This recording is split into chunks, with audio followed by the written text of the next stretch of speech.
Buck was a strong dog with a thick coat. He lived in a big house, Mr. Miller's place, in sunny California. There were tall trees around the house, and there was a pool too. Buck was 4 years old, and the Millers were his family. He swam with the boys, and walked with the women. He carried the babies on his back, and at night Buck sat at Mr. Miller's feet. There were other dogs at Mr. Miller's house, but Buck was the most important. He was the boss there, and he was very happy. That year, 1897, was an exciting year. Some men found gold in the cold Arctic north of Canada, and a lot of people followed them there. Everybody wanted gold, and they wanted dogs, strong dogs with thick coats.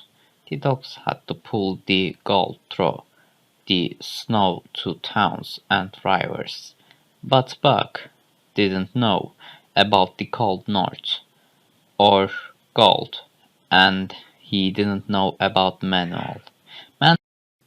Manuel worked for Mr. Miller, but he always wanted more money. I can sell Buck, he thought. He is strong. Somebody will pay a lot of money for him. One day, Mr. Miller was at work and the children were busy. Manuel put a rope around Buck's neck and left the house quietly. He met a man at a train station, and the man gave him money for the dog. Buck didn't like this new man, and he started to bark. So on the man pulled the rope around his neck very hard. This hurt Buck, and it made him angrier. He tried to fight the man, but the man pulled the rope again. The pain was very bad. Buck fell to the ground and his eyes closed. He opened his eyes when a loud noise woke him. He was on a train, and there was that man again. Buck was very hungry and thirsty, and he hated the rope around his neck. He jumped up and tried to attack the man, but the man was quick and pulled the rope. Buck's neck hurt very badly. Then the man put him in a box. Crazy animal, he said. When they arrived in San Francisco, the man left Buck in his box at a bar. The next morning, four other men arrived and put Buck in a car. He barked angrily at them, but they only laughed. He was in the box in the car for 2 days and 2 nights without food or water. He hated his box, and he hated the man. He wanted to kill somebody. After a long time, they arrived in Seattle. Four men carried the box to a house and gave it to a man in a red shirt. This man had a club in his hand, and he looked at Buck. "Okay, I'll get you out of that box now," he said. He started to open the box carefully. Buck jumped up and barked. "Now, you crazy dog," the man said. And Buck really was crazy now. He had fire in his eyes, and he wanted to kill. He jumped at man, 140 pounds of angry, crazy dog. But the man suddenly hit him very hard with the club. Buck fell to the ground and barked. Then he attacked again. Again the man hit him, and again Buck fell to the ground. The pain was very bad. 12 times he attacked, and 12 times the man hit him. In the end, Buck couldn't stand up. He couldn't see or hear. He was almost dead. "That will teach him," shouted one of the men. Buck slowly woke up and looked at the man with the red shirt. The man read from a paper on Buck's box. "So your name's Buck?" "Buck, my boy," he said quietly. "We had a little fight and now we can forget about it. You know that I am the boss. Be a good dog and we will be friends. I kill bad dogs. Do you understand?" He brought Buck some food and water. Buck ate and drank quickly. He learned a lesson that day. He learned the lesson of the club, and he never forgot it. One day, a small French-Canadian man came and looked at Buck. His name was Harold. "Wow, he is a big, strong dog. How much do you want for him?" $300, answered the man in a red shirt. "This is a wonderful dog for the cold north," Harold thought. "He is strong, and his coat is thick and warm." He walked Buck and another dog, Curly, and he took the two dogs to a boat. Buck never saved the man in the red shirt or the warm salt again. On the boat, the two dogs meet Francois, another French-Canadian. He and Harold were kind and intelligent, and they understood dogs. Buck and Curly also met two other dogs, Spitz and Dave. Spitz took Buck's food, so Buck didn't like him. Dave was sad and unfriendly, and wasn't interested in anything. He only wanted to eat and sleep. Day after day, the weather got colder. Then they arrived in Alaska, and Francis took the dogs off the boat. Buck walked on snow for the first time in his life. Buck's first day in the snow cold country was very bad. There were a lot of dangerous men and dogs everywhere. This wasn't sunny, easy life. Here, there was no rest. Buck had to be careful and he had to learn quickly. These dogs and men weren't from the south. They were wild, and they followed the law of the club. Buck's first new lesson in the cold place came quickly. Buck and Curly stood near a store in one of the camps. A new dog walked past them. Curly wanted to be friendly, so she barked quietly. Suddenly, the other dogs turned around and attacked her. He hurt her face very badly. Many other dogs saw the attack and ran quickly to the two dogs. They stood and watched quietly. They all looked excited and interested, and Buck didn't understand. Curly was very angry, so she jumped at this strange, unfriendly dog.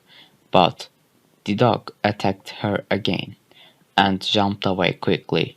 Curly couldn't attack the other dog because he was very fast. Suddenly, he pushed Curly over, and she fell on the ground. The other dogs ran at her, and Curly barked with pain, but she couldn't stand up, and the other dogs attacked her again and again. Buck couldn't move. Dogs in California never fought in this way. He looked at Spitz, and Spitz laughed.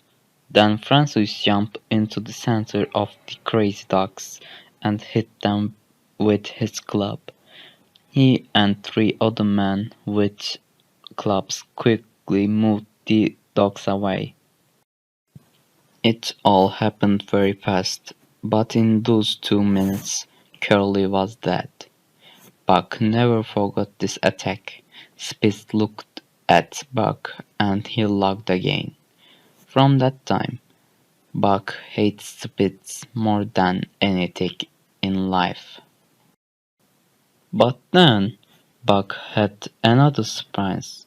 Francis put a harness on him. "I know you don't like this, Buck," said Francis.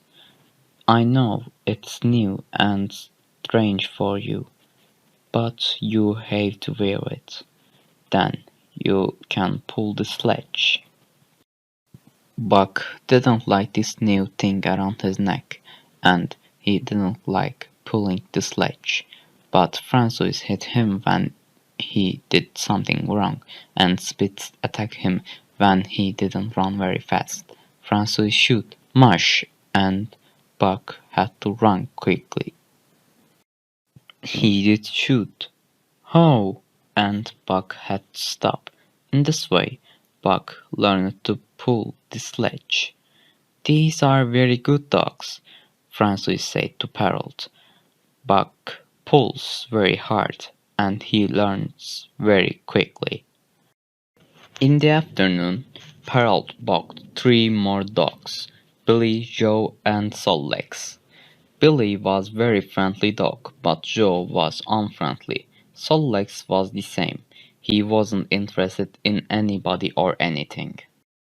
That night, Buck had another new problem.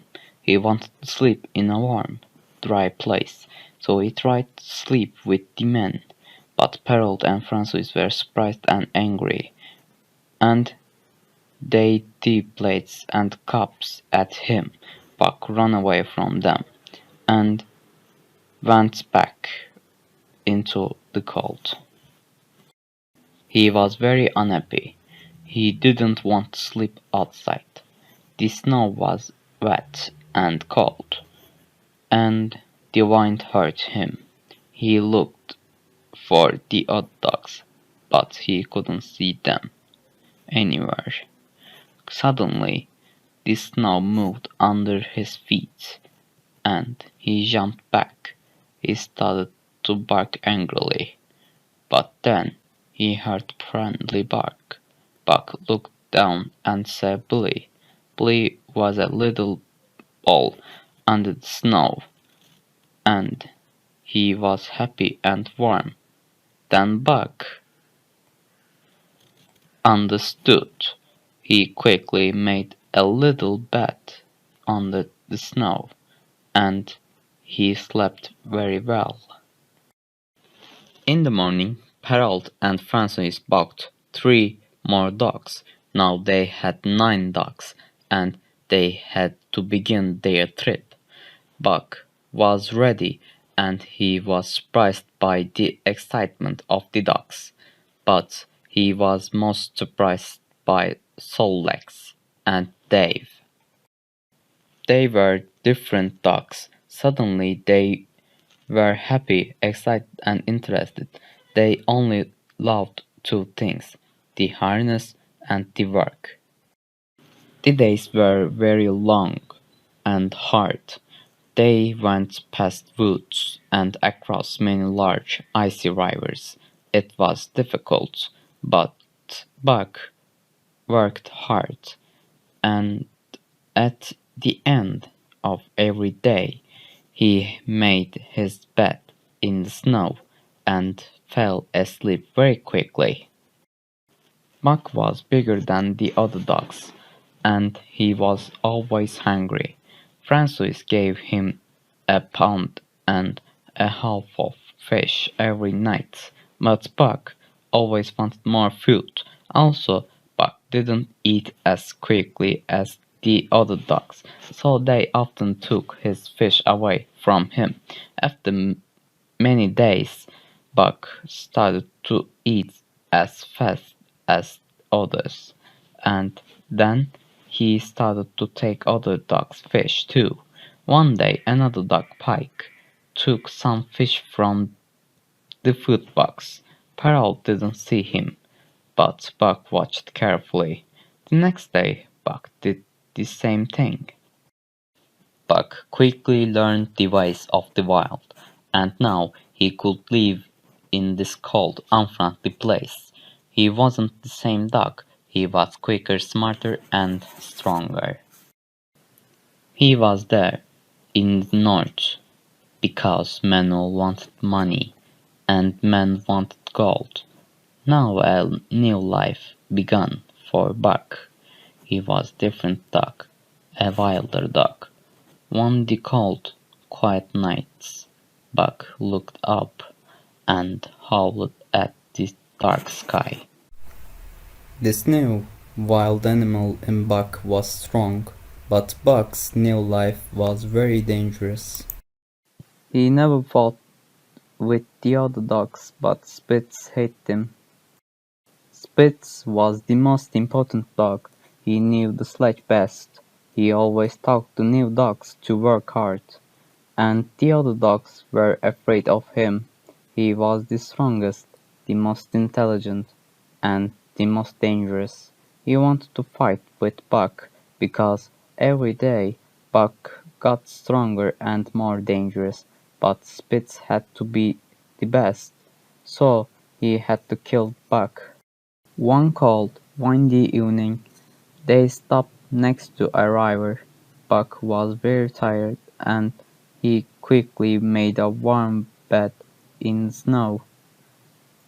He wasn't happy when Francois shouted, "Buck, come eat your fish." He didn't want to leave his warm bed, but he was very hungry, so he ran to the food box and quickly ate his dinner. But when he turned around, he saw Spitz. The other dog was in the box bed. He looked at Buck and laughed. Buck barked at him, and the wild animal inside him went crazy. He quickly jumped at Spitz. Spitz was very surprised because Buck was never angry. Francois was also surprised when the two dogs started fighting. "Fight him, Buck, you can win," shouted Francois. "Get him, get Spitz, that bad dog." But the fight never finished because Perrault shot. Everybody heard the noise of Perrault's club and the cry of a dog. The camp was suddenly full of strange tin dogs. There were 80 or 100 of them, and they wanted food. The two men hit the dogs with their clubs, but the dogs didn't leave. They found the food box, and they went crazy. The noise was very loud, and the sledge dogs were afraid. The strange dogs finished the food, and then attacked the sledge dogs. They hurt them very badly. They hurt Dolly's neck, and cut Dub's leg. They took out Joe's eye, and almost cut off Billy's ear. Billy cried in pain and ran away over the icy river. The other sledge dogs followed Billy, and they all looked for a quiet place to sleep. In the morning, the dogs walked slowly back to the camp. "Oh, my friends," said Francois sadly. The dogs were in a lot of pain, and they looked very bad. "Maybe you'll go crazy because those dogs attacked you. Maybe you are crazy now. What do you think, Harold?" "No, they'll be fine," said Harold. "We have many days of work, so the dogs have to be all right." But the dogs weren't all right, and one morning Dolly went crazy. She stopped in front of her harness and sat down. She howled loudly. Then she looked at Buck and jumped at him. Buck was afraid. He didn't know any crazy dogs, and he liked Dolly. He didn't want to see this. He quickly ran away from Dolly, but she was only one jump behind him. He ran through the trees, across some ice, and back to the river.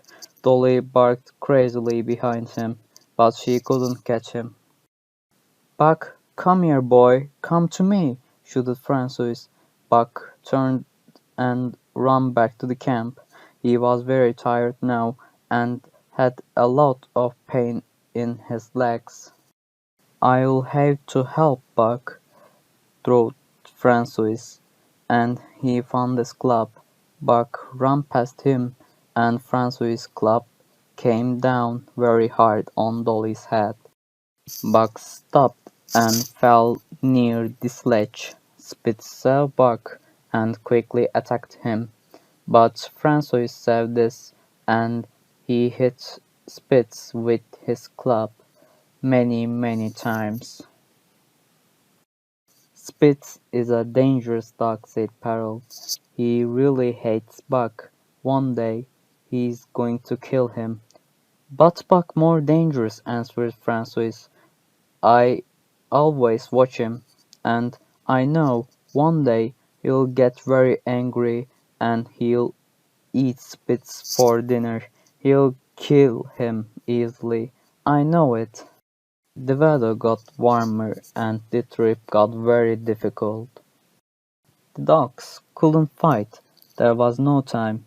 The ice got very thin in some places, and the sledge broke through it many times. One time, when the ice broke, Buck and Dave fell into the icy water. They were almost dead when the two men pulled them out. The men made a fire, and the dogs had to run around it very quickly. They had to get the thick ice off their coats. Another time, Spitz went through the ice and pulled the other dogs in too. Then the ice broke behind the sledge. Perrault had to climb up a high rock next to the river very quickly. He took the rope from the dogs' harnesses with him. Then he pulled the dogs out of the river and onto the rock. With the dogs' help, Perrault then pulled the sledge onto the rock. Francois climbed up after him. Everybody was very cold and very tired, but they couldn't stand up on the rock. They had to get back down to the river. So they walked to the end of the rock and, slowly and carefully, Francois and Perrault took the dogs back down. They only went a half of a kilometer that way. Perrault wasn't happy because this trip was too slow. So on the good days, the dogs had to work long hours, but Buck's feet weren't as hard as the other dogs' feet. In sunny California, he never had to walk on cold, hard ice and snow, so now he walked with a lot of pain. One night he couldn't get up and eat his fish.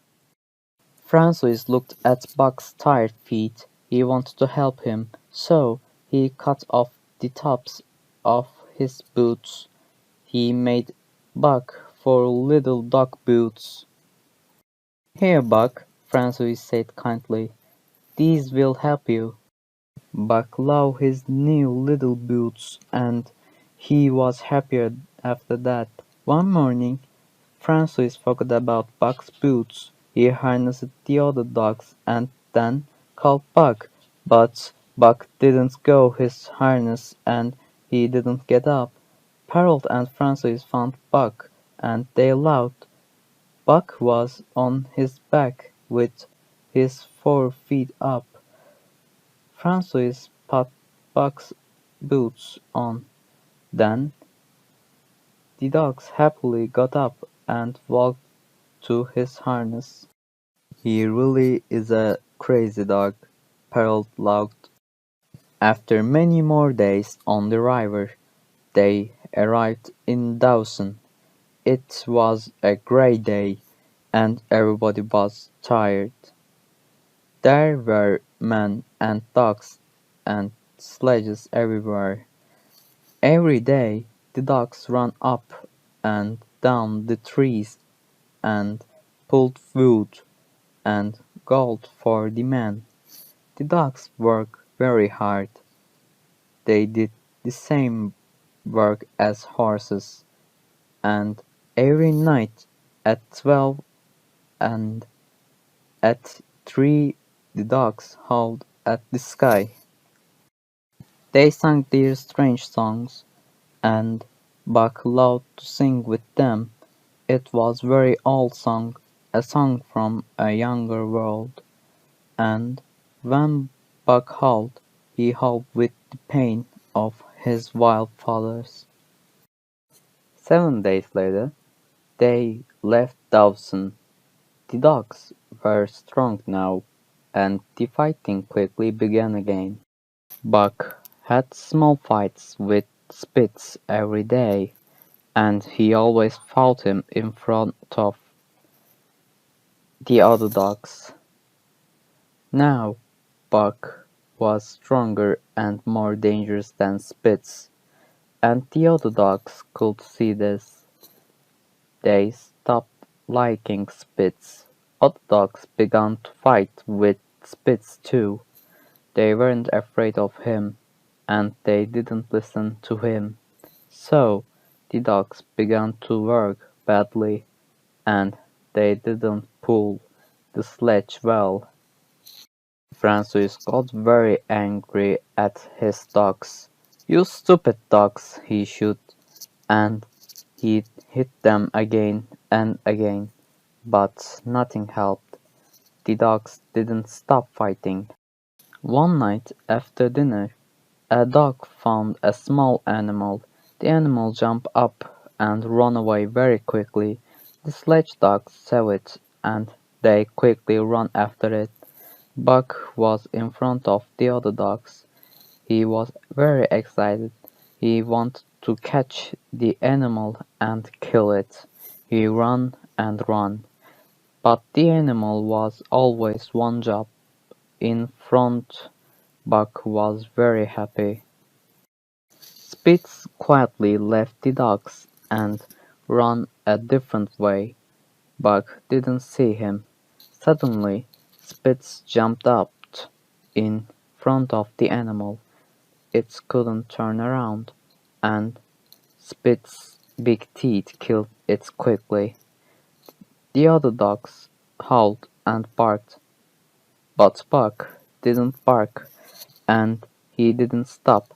He ran at the white dog, and Buck and Spitz began their last dangerous fighting.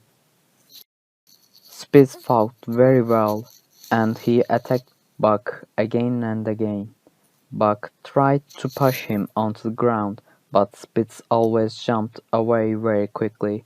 After some minutes, Buck was in a lot of pain. He had many cuts, but Spitz was fine.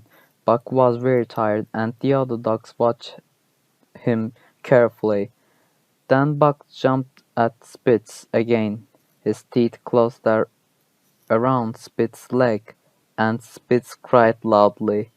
With a quick jump, Buck broke Spitz's leg.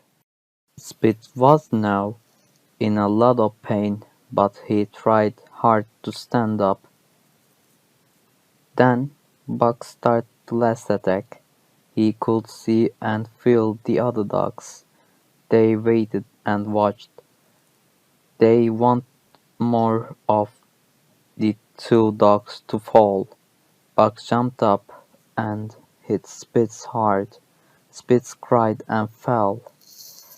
The other dogs quickly attacked him. Buck sat down and watched. He was very tired, but he felt good because now he was the most important dog.